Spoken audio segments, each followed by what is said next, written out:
Feel free to hop in and let me know if there's any issues or anything.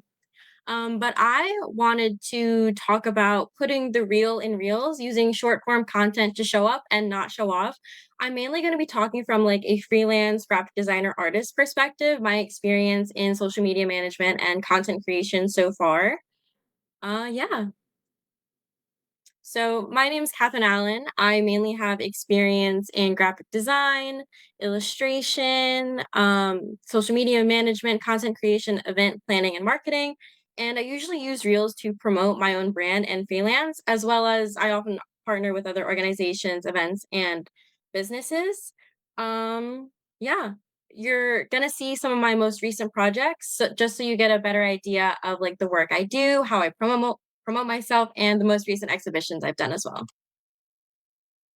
right, everyone, let's take a look at some Cape May local hidden gems. Starting off with the Cape May trolley tours. If you're looking to learn about the local history, or even just find the best places to eat, or just looking to rest your feet for a while, these trolley rides would be great for you and your family. Next, we have the Harriet Tubman Museum, open to celebrate her life, role in the Underground Railroad, and activism throughout Cape May.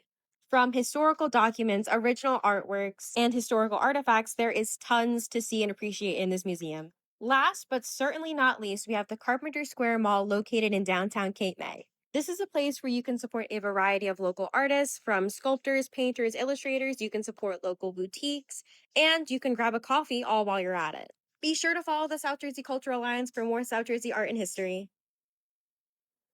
So, as you just saw, I have recently been working with the South Jersey Cultural Alliance to promote a lot of the attractions and businesses in downtown Cape May. And the next video you're going to see is the Artist as Activist 2025 New Jersey State Council on the Arts Rowan University Arts Exhibition, which was super fun. Rowan Art Gallery Artists and Activists Exhibition. Let's take a look inside. After you.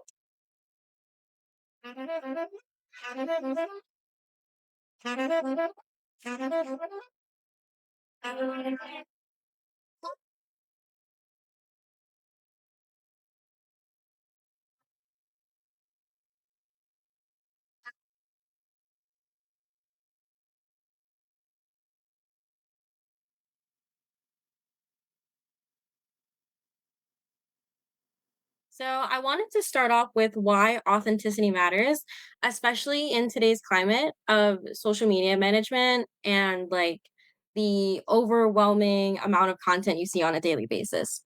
And on that note, I wanted to talk about social fatigue and how it really impacts like how people respond and intake their content. Performative content has definitely made audiences crave a sense of realness. Audiences especially value transparency, vulnerability, and purpose to the content they're viewing as well. And I really want to emphasize that reels are not just for following trends, they're incredible tools for storytelling, connection, and having a cultural presence with not just your audience, but the world, essentially. Building a community means building a strong foundation that will last longer than any sense of virality that you'll find in your videos.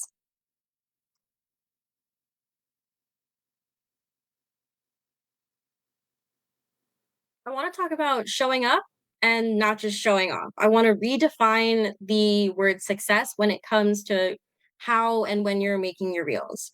Starting with moving away from your vanity metrics, such as likes, views, and moving towards impact metrics, such as saves, shares, DMs, and long term interactions, followers, comments, people that genuinely value the work you do and want to engage with it. Having authentic engagement may mean slower growth, but it also means having a more sustainable and loyal audience over time. Showcasing imperfections, behind the scene moments, or even struggles can increase reliability and your trust as a creator, as an artist, as an organization, business, whatever it may be. Slower growth definitely creates a more solid foundation. And in my experience, having that solid foundation also means having a very strong sense of community as well. Some of the core elements I wanted to talk about when it comes to making content is being yourself, whether it be as an artist, a business, or an organization, not to overperform or over edit how you're presenting yourself, your business, and your personality. Really, just presenting your values, what it is you stand for, is really like creating a genuine sense of connection with the people who are viewing your content. And also try your hand at storytelling, just being honest, whether it be behind the scenes, your learning experiences, and whatnot. and also just engaging with your audience, posing polls, questions, engage in the comments, DMs, and just some prompts to go off of. Have you ever done something similar to XYZ? Have you ever wanted to? And like you can apply that to a variety of different subjects. And I'll have prompts at the end as well for more specific templates as well.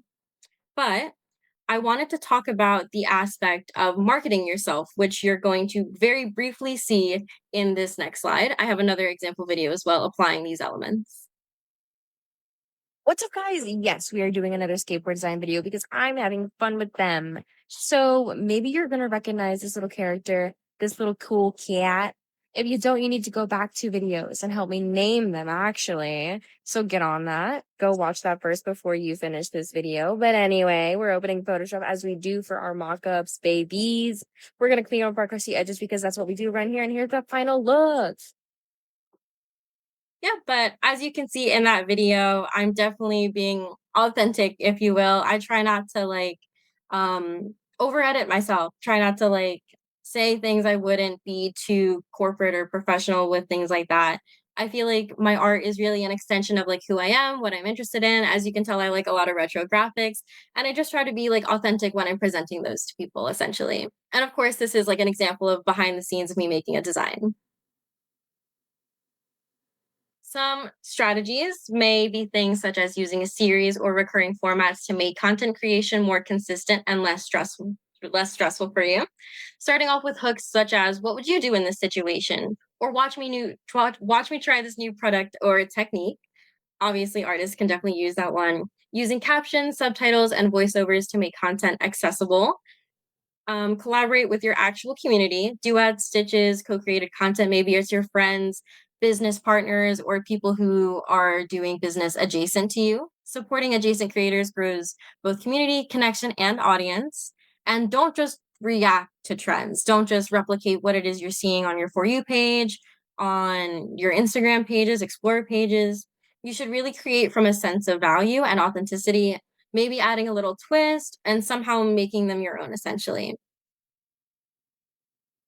Okay, ladies and gentlemen, we're going to keep it nice and brief for you here. My name's Catherine, but most people are going to call me Kat. I am a multidisciplinary artist here on Instagram, and obviously, I've been loving skateboard design lately, which you are definitely going to see more of soon. But that being said, I also love vending, selling prints, doing illustrations, and stuff like that. I also love painting as well. I had a few exhibitions recently, and on top of that, I also love doing printmaking pretty often as well. My main bread and butter is usually graphic design, though brochures, menus, flyers, and stuff like that. But yeah, hit me up for collaborations, projects, whatever you want, y'all. Yeah.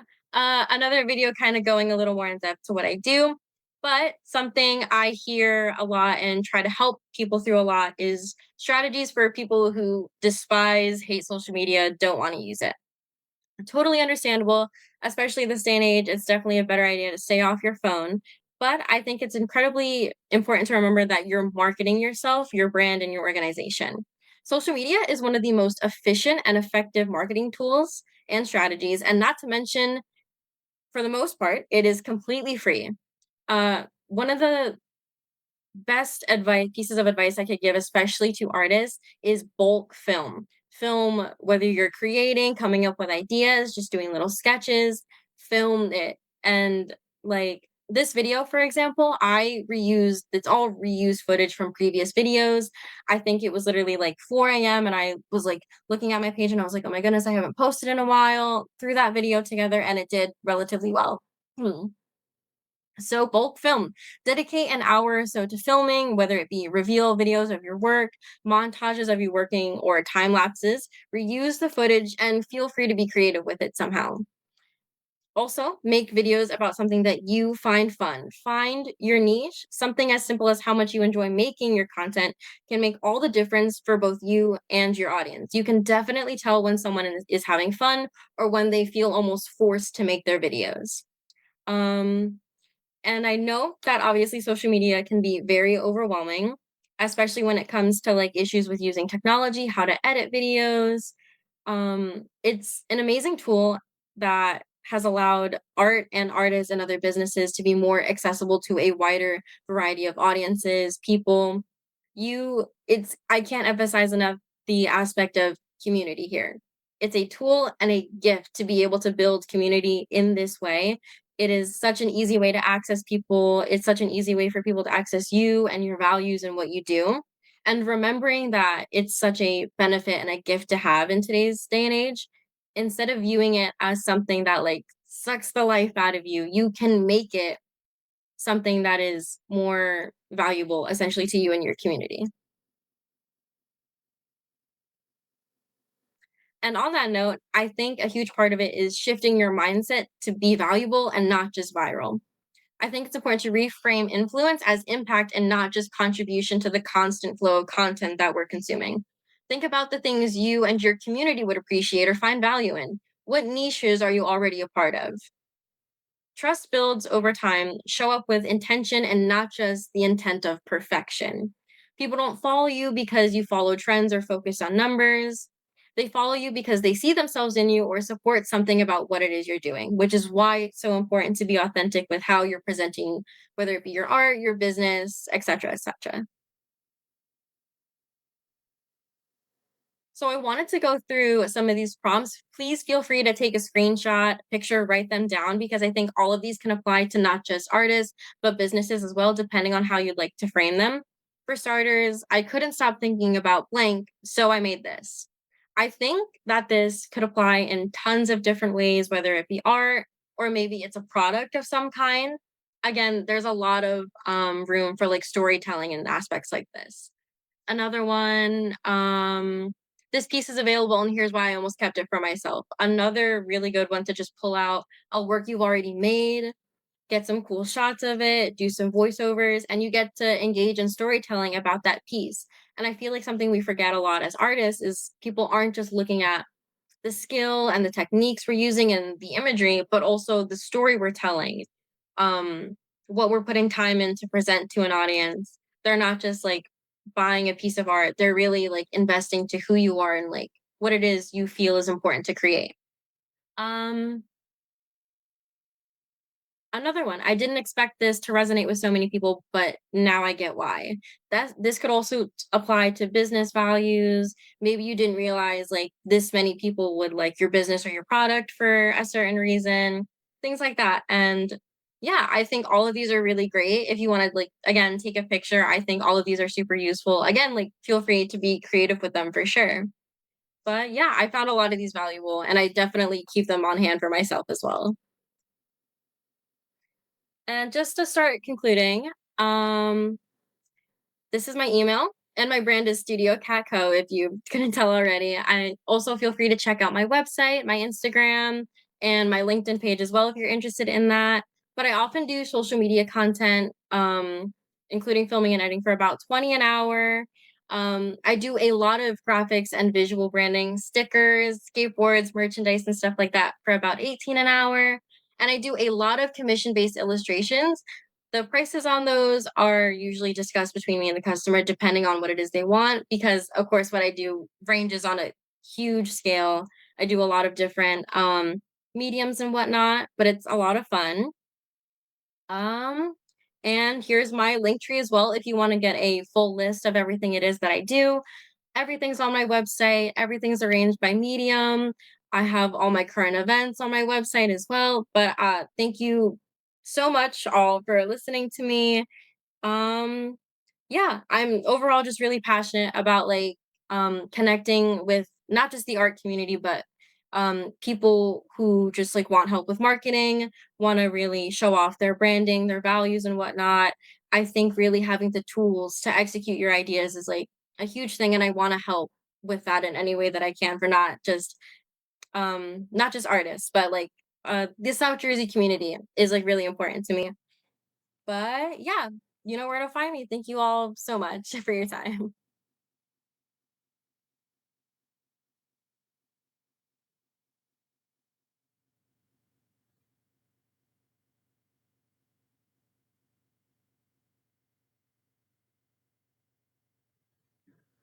All right. Hi, everyone. My name is Eli. I will be doing my presentation. I'm calling it Content 101 by me. So I'm going to cover who am I, how to social media, content creation basics, as well as tips and tricks. So first, I want to go quickly over who am I. I have around 7 years of experience in social media content creation, which also means 7 years of video editing, as that is my major form of social media work.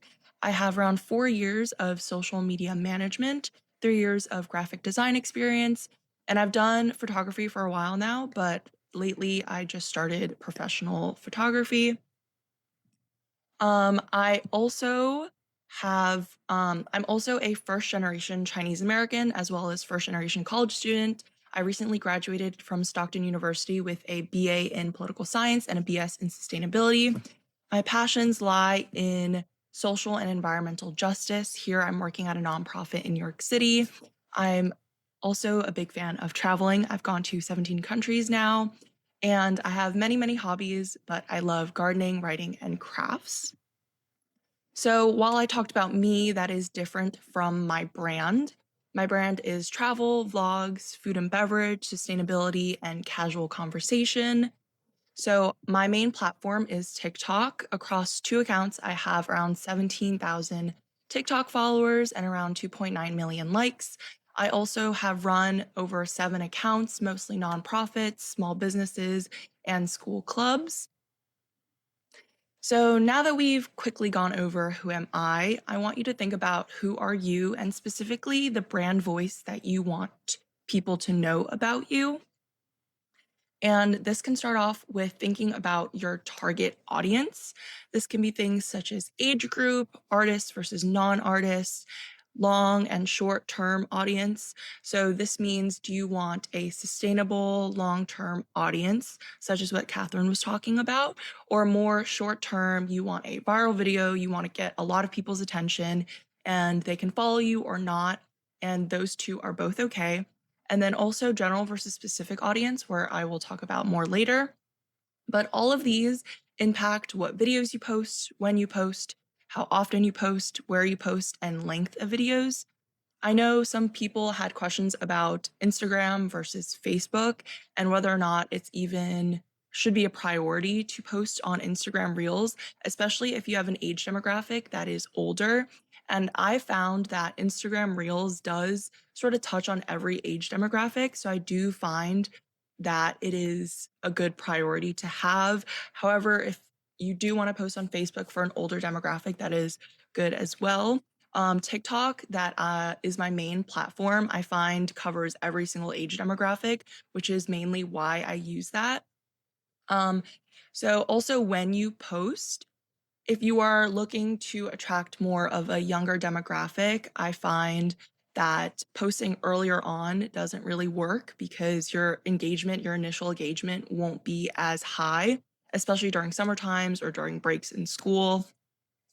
Where you post, we talked about that. And then length of videos. I find that an older demographic has a longer attention span. So longer form content makes sense. However, for younger demographics, I've found the average of like 2 seconds is where you should peak at your engagement. So videos of 15 seconds or less with your initial hits being 2 seconds, initial attention grabs being 2 seconds, if you're looking for a younger demographic or if you're looking to engage a younger demographic. I also wanted to talk about general versus specific content. And I'm going to explain this sort of using the example of wanting to showcase an art gallery opening. So, if we're talking about general content, this can be something as simple as showing clips of summer at the Jersey Shore. Your quick little text is POV, summer at the Jersey Shore. You show different things, including your art gallery opening, and where you go into promoting your art gallery opening and explaining who you are is in the description and not the video itself. So this can draw in a general audience and whoever can be looking up videos of summer or Jersey Shore and they just so happen to also see your art gallery opening. Now, this differs from personal content or specific content. This is more so about you, more so about your niche, and more so about your brand. Using the example of art gallery opening, it is a POV, your first day opening an art gallery. So you get to show behind the scenes, you get to show things that might not go well or things that you want to just show off. And this is more so catered towards a very specific group of people that you want to show, whether it's a location in your area You tag the location, and this video will pop up on people's For You pages or their timeline. And it's very specific for a group of people that you want to attract versus the general, which it could be for everyone. And I wanted to quickly go over some quick templates that I have for easy content creation making. So I have first is the POV, which I just talked about. This can also be stating the obvious. And here I have a video. It's a POV, your server with a sustainability degree, very quick. It was in the first like 1-2 seconds, catches people's attention. And then I sort of go over it. I also have a video of clips in Athens, Greece.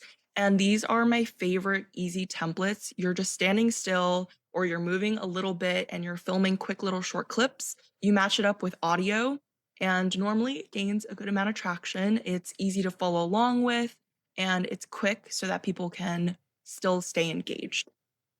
We also have moving graphics, which I believe is very easy and low effort.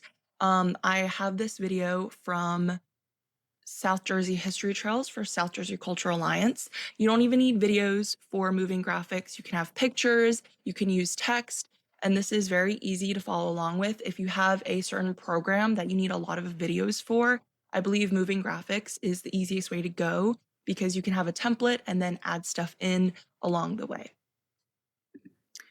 We also have vlog type of videos. This can be a day in the life, come with me to, etc., etc. This is a video of me grocery shopping in Ecuador. And then we have storytime videos. I think these are also extremely easy. You can sit down anywhere. You can stand in a grocery store. You can be in your kitchen. You can be in a tree, wherever you want, and just tell your story. Tell something that you want to tell about your audience, about your story. And one of my most popular videos is actually a story time. It has 4.8 million views and around 700,000 likes. And it was just me walking and talking about Greece and America and dressing up in both continents. So those are just some easy templates. I also want to cover tips and tricks for content creation. So I find that having only music and no text or sound or like a voiceover normally gains less traction. So if you want to have a video with music, make sure it is intentional, make sure it matches up with the clips or is catchy, and that it doesn't overpower and is too loud. And I also find that having too much text sort of throws people off. It doesn't give people a chance to read. If they're just scrolling, they won't really want to read a lot of text. So having simple, catchy text is very easy to follow along with, and then you elaborate more so in the description. I also find consistency is better than just timing. A lot of people get hung up on when they should post, but I think focusing on how often they post is more beneficial. So consistency, if you're posting once a month and then twice a month, you're not going to garner a lot of traction. You're not going to gain a audience.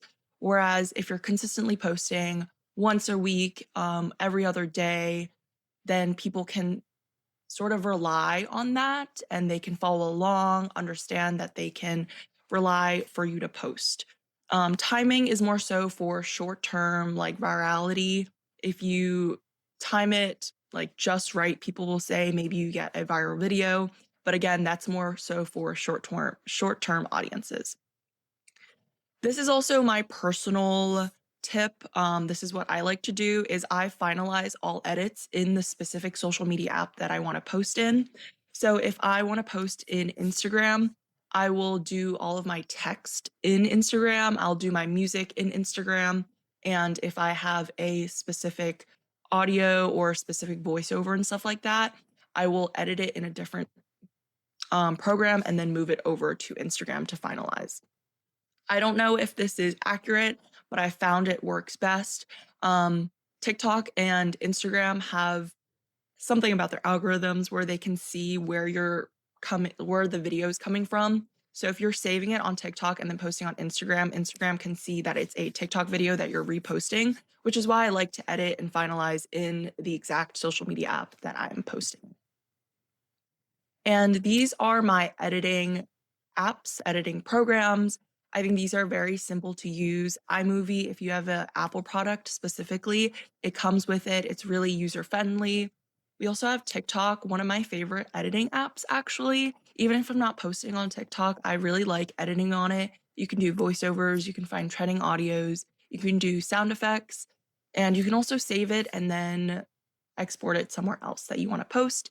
There's also CapCut, which has very easy templates that you can use. If you want to get into more advanced program stuff, advanced editing, I recommend DaVinci Resolve. You can do color correcting on there, and it is a free product, free program. There's also Canva, especially if you're looking into moving graphics. That's very easy to use, user friendly. The only thing I have for editing is to try to avoid AI.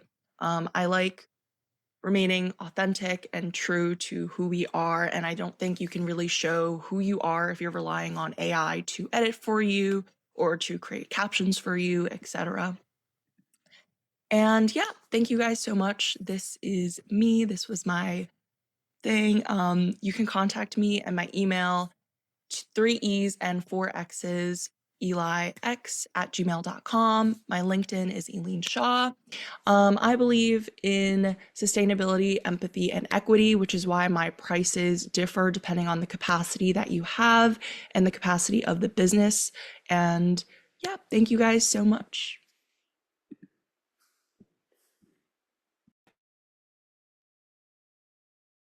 Thank you so much. I have questions because I already have a list of questions everyone asked even pre-session that we're really excited to go over. Because now it is question time for the Reels Roundtable.